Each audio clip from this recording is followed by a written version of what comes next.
1000 एकादशी व्रतों का फल देने वाला व्रत। त्रिस्पृशा एकादशी। एक त्रिस्पृशा एकादशी के उपवास से 1000 एकादशी व्रतों का फल प्राप्त होता है तथा इसी प्रकार द्वादशी में पारण करने पर 1000 गुना फल माना गया है।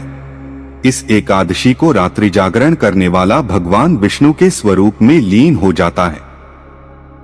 पद्म पुराण में देवर्षि नारद जी के पूछने पर भगवान शिव जी इस व्रत की महिमा बताते हैं कि विद्वन देवाधिदेव भगवान ने मोक्ष प्राप्ति के लिए इस व्रत की सृष्टि की है, इसलिए इसे वैष्णवी तिथि कहते हैं।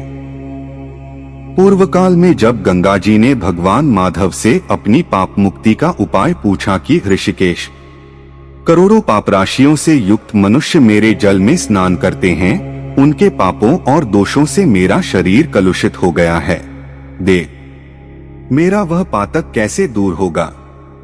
तब भगवान बोले, शुभे, तुम त्रिस्पृशा का व्रत करो, इससे तुम पाप मुक्त हो जाओगी। जब एक ही दिन एकादशी, द्वादशी तथा रात्रि के अंतिम प्रहर में त्रयोदशी भी हो तो उसे त्रिस्पृशा समझना चाहिए। यह धर्म, अर्थ, काम और मोक्ष देने वाली तथा 100 करोड़ तीर्थों से भी अधिक महत्वपूर्ण है। इस दिन भगवान के साथ सद्गुरु की पूजा करनी चाहिए।